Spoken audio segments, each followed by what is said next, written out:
Good morning, everybody. How you doing? And today I'm going to start talking more about leadership as things come down to, we're kind of in the middle of the recovery stage now. Your people are settling down and we're starting to get in a groove, and you're doing a good job. And across the board, hearing really good stories about the work you're doing. It's never easy. I know every day you got 12-hour days, but really you're doing a great job kind of settling things down as we head into what's going to be called the rebuild stage, which will take place over the next month or two. So today I want to talk a lot about what comes down to you and your confidence as a leader. And so I think this is a really good quote for you to take a look at. That how do you combat fear? And really it's about your trust in yourself as a leader, your abilities, things that you've done in the past, things that you've earned from your staff or from really little wins, whether within the classroom when you're starting, maybe in your athletic ability. And then everything's kind of covered by your heart and your commitment to kids. And are you committed to the kids really will help drive and remove some of that fear for you. So when I talk about fear in the uncertain times, there's a great video I'm going to give you at the end, of course, by a guy that I really look up to, John Maxwell. But you really have to be the rock solid person. And I think a lot of superintendents are doing some soul searching right now, whether they want to do that again or long term. We're seeing some resignations. We saw a couple big ones this week, and we're seeing some more throughout the state that some people are saying, you know what, I don't know if I can lead for another couple years into a bad era. Maybe they've done it a couple times, or they're just not physically, mentally ready. That's okay, because you're going to have to be rock solid in probably the most uncertain of times in the history that we've dealt with. And so really the key to that is, as you are a rock solid person, you need to be visible, right? We talk about the duck, where you're letting things bounce off you, you're floating along in that water, but you're pedaling like hell underneath. And the public, you're gonna be very confident. You're not gonna let it. You're not gonna lose your temper. You're not gonna lose your confidence. You're not gonna be curt with people. Occasionally, you're gonna fall off. They need to know you're human, but really, you have to be a rock solid, visible person. Now, you know that FDR said the only thing we have to fear is fear itself, which I think makes a ton of sense. But one thing he didn't have to deal with, like we have to, is the constant barrage of social media. Every minute there's a tweet or something that can put more fear into what you're doing or into the fear. There's a neighborhood watch, next door that says, oh my God, so-and-so did this. Or, it's so quick, the media, back then it was a pigeon or maybe a tele, whatever. It's not like today where it's just at your fingertips, right? And then again, in uncertain times, you're going to have to provide the hope for your community.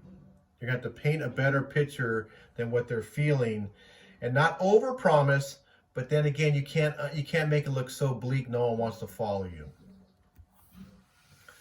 So I'm a big believer that you really need to study your community and what you're doing. I know a lot about the history of SSDA.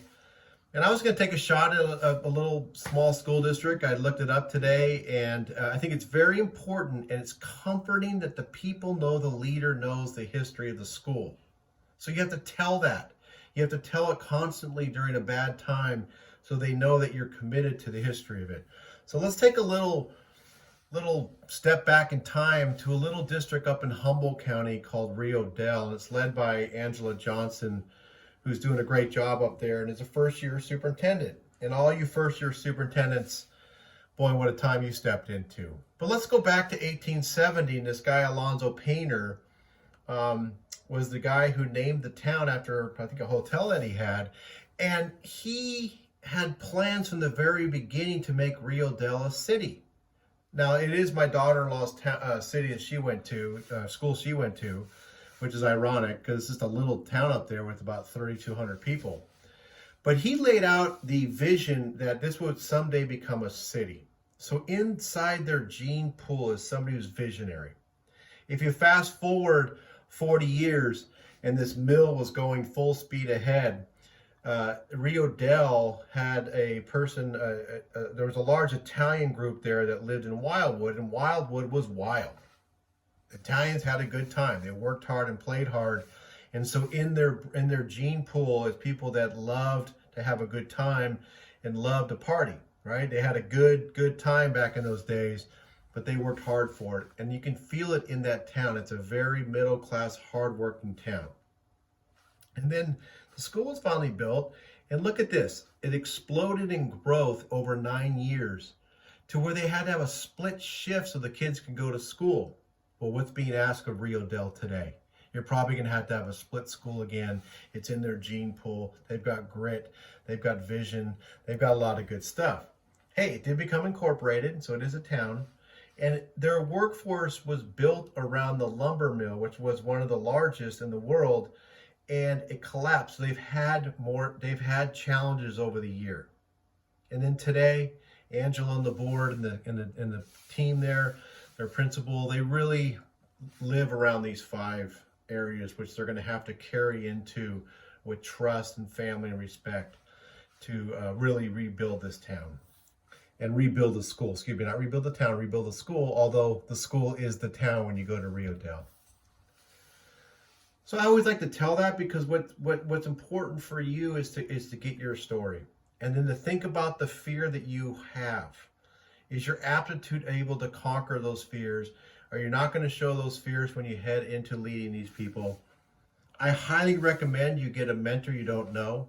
I always have 3 that I can call up at any time. And some tell me I'm doing a good job. Some say, they always tell me what I need to improve on. I highly recommend you get somebody who's not your buddy or not somebody you work with closely. SSDA's got a great board. If you need some help, we're here to work with you. Then you start to shape your vision. What are you going to be able to hold on to? What do you see this looking like? You begin to shape that, and you begin to start to tell that story over the next couple months. Remember, you got to provide hope, but you can't overpromise because it's going to be a very difficult fiscal time. So that's what I wanted to talk about is fear. Hey, come on, guys, we all have it. There's nothing like we've seen this. We've all been on this planet a while, and to have a pandemic like this is shocking, and it's scary, and we're all part of it. But you as a leader can help people get out of it.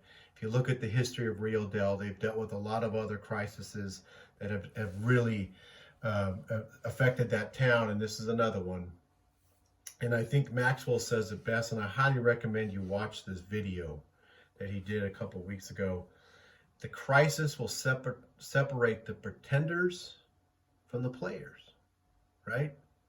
If you don't have the aptitude, the trust, the heart, you're just going to be a pretender and people aren't going to follow you.